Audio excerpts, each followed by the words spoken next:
হাতি গণিত বইয়ের রিভিশন লেসনের আমরা যে পার্টগুলো কন্টিনিউ করছিলাম, পার্ট 1, পার্ট 2, পার্ট 3 করে। আজকের ক্লাসে আমরা পার্ট 4-এ তার পরের যে অঙ্কগুলো অর্থাৎ 22 দাগ থেকে আমরা অঙ্কগুলোর পরপর সলিউশন দেখব।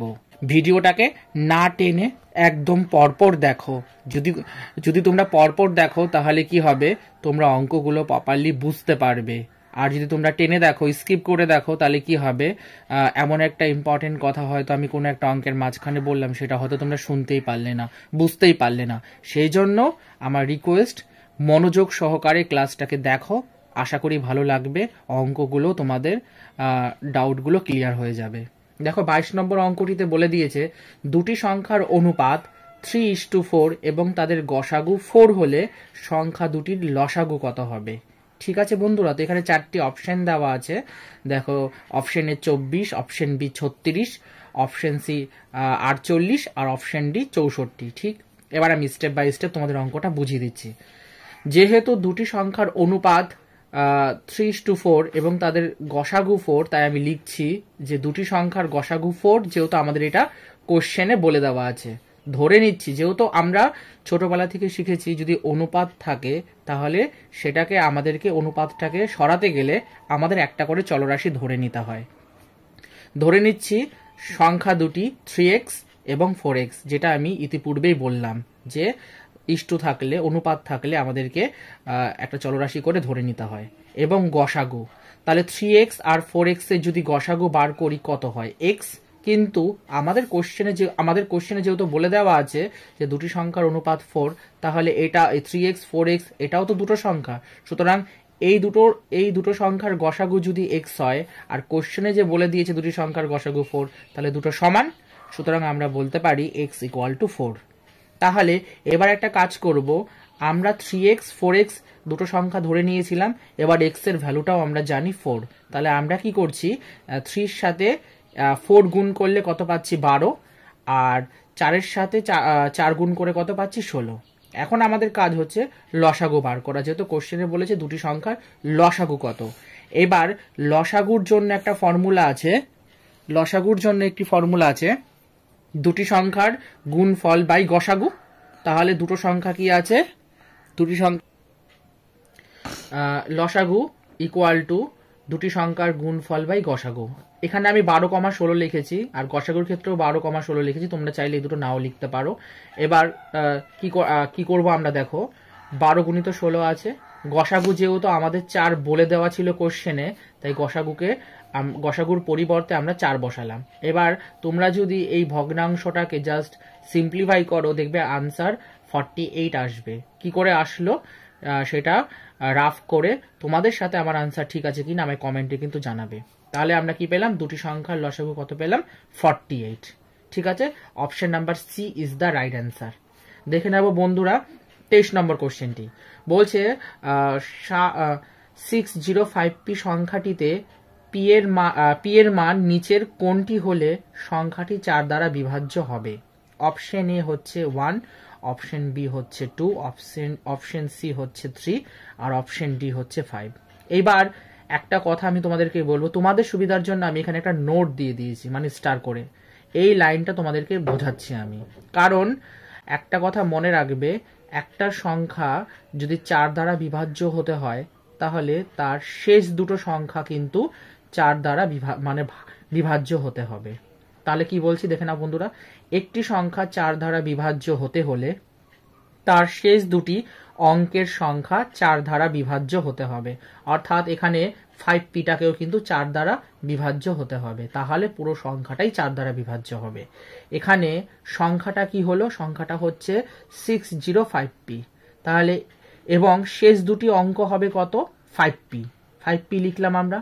এবার একটা কথা মনে রাখবে বন্ধুরা, 50 থেকে 59-এর মধ্যে কিন্তু মানে 5p, মানে 50 থেকে 59-এর মধ্যে 5pটা থাকবে, এবং এর মধ্যে 4 দ্বারা বিভাজ্য সংখ্যা দুটি হবে। সংখ্যা দুটি হলো 52 আর 56। যেহেতু আমি বলেছি 50 থেকে 59-এর মধ্যে, সেহেতু 52 আর 56 কিন্তু 50 থেকে 59-এর মধ্যে কিন্তু হচ্ছে। দেখো 52কে যদি 4 দিয়ে ভাগ করো সেটা কিন্তু মিলবে, আর মিললে সেটা 4 দ্বারা বিভাজ্য হবে। 56 সংখ্যাটাকে তোমরা যদি 4 দিয়ে ভাগ করো দেখবে এটাও কিন্তু মিলবে, তার মানে এটা 4 দ্বারা বিভাজ্য হবে। তার মানে এখানে 5 আর 5 দুটো কমন, তার মানে এখানে 5-এর পরের 2 আছে আর 6-এর পরে 6 আছে, তার মানে এখানে 2 আর 6, তার মানে পি এর মান 2 অথবা 6 হতে হবে। ঠিক আছে, তাহলেই তো সংখ্যাটা 4 দ্বারা বিভাজ্য হবে। তাহলে অপশনে কত দেওয়া আছে? অপশনে আছে মানে এ নম্বরে বলা হচ্ছে 1, বি নম্বরে 2, সি নম্বরে 3 আর ডি নম্বরে 5। তার মানে এখানে option number B is the right answer. যদি এখানে 2 না থেকে যদি 6 থাকতো তাহলেও কিন্তু 6টা রাইট অ্যান্সার হতো, কারণ আমরা পি এর মান 2 অথবা 6 পেয়েছি, যেটা পুরো সংখ্যাটাকে বিভাজ্য করে 4 দ্বারা। বোঝা গেল বন্ধুরা? দেখে নেব নেক্সট 25 নম্বর অঙ্কটিতে কি বলা রয়েছে। কিন্তু 25 নম্বর অঙ্কটির ক্ষেত্রে আমি তোমাদেরকে আরেকটা কথা বলতে চাইবো, সেটা হচ্ছে 24 নম্বরের অঙ্কটার ক্ষেত্রে।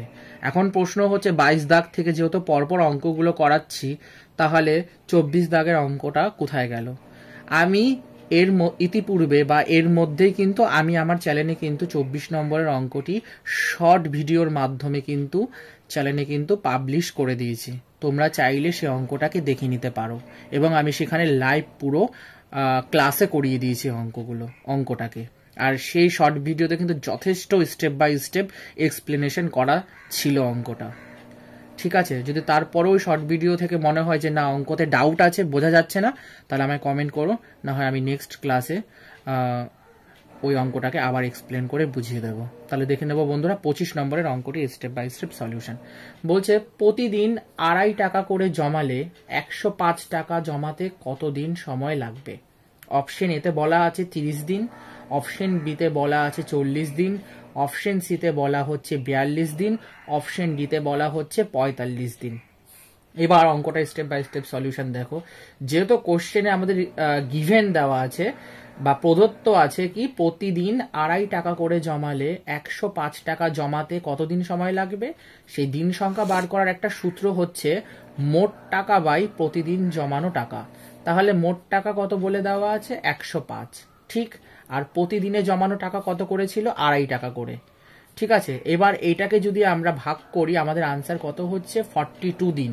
অর্থাৎ সঠিক উত্তর হচ্ছে option number C is the right answer, 42 দিন লাগবে। ঠিক আছে বন্ধুরা, এবার 26 নম্বরের অঙ্কটি দেখো। বলছে কোনো এক মাসে 12 তারিখ শুক্রবার হলে ওই মাসে 26 তারিখ কি বার হবে? অপশন এতে বৃহস্পতিবার, বিতে শুক্রবার, সিতে শনিবার আর ডিতে রবিবার। এবার একটা কাজ করতে পারো, এই অঙ্কটা দুটো ভাবে করা যেতে পারে। কিভাবে করা যেতে পারে? যদি 12 তারিখটা যদি শুক্রবার হয় তাহলে 13 তারিখটা কি হবে? শনিবার হবে। 14 তারিখটা কি হবে? রবিবার হবে। এরকম করেও তোমরা 26 তারিখ অবধি গুনে বারটা বার করতে পারো, কিন্তু আমার মতে ওই পদ্ধতিটা বেশ লেন্দি হয়ে যায়, অর্থাৎ বড় হয়ে যায়। সেই জন্য আমরা এটাকে আরেকটু ছোটখাটো করে শর্টকাটে করছি। ধরে নিচ্ছি 12 তারিখ যদি শুক্রবার হয়, তাহলে এখন 26 তারিখে যেতে হলে আমাদের 14 দিন যোগ করতে হবে, ঠিক। কারণ 12-র পর যদি তোমরা 12-র সঙ্গে যদি তোমরা 14 যোগ করো তবেই তো 26 আসে, আর আমাদের 26টা বার করতে হবে যে 26 তারিখটা কি বার ছিল। তাই আমি কি করছি, 12 তারিখের সাথে 14 মানে 12 দিনের সঙ্গে 14 দিনটা যোগ করলাম। যোগ করলে কত হয়? 26 দিন হয়। এবার 14 দিন সমান আমরা কত জানি? 2 সপ্তাহ জানি। দেখো আমি এখানে করেও দিয়েছি, 2 × 7 = 14 দিন। এবার 2 সপ্তাহ পর আবার ওই একই দিন ফিরে আসবে, অর্থাৎ 2 সপ্তাহ পর মানে 14 দিন পরই তো ওই দিনটা ফিরে আসবে, শুক্রবারটা। তার মানে 26 তারিখটাও কিন্তু সে শুক্রবারই হবে। তোমরা যদি ওরকম করে গোনো যে 12 তারিখ যদি শুক্রবার হয়, 13 তারিখ হলে শনিবার রবিবার, তাহলে দেখবে তোমাদের আনসারটা শুক্রবারই আসবে। তাই আমার মনে হয় ওইভাবে গুনে করতে গেলে সময় বেশি লাগবে, তার থেকে এটা যথেষ্ট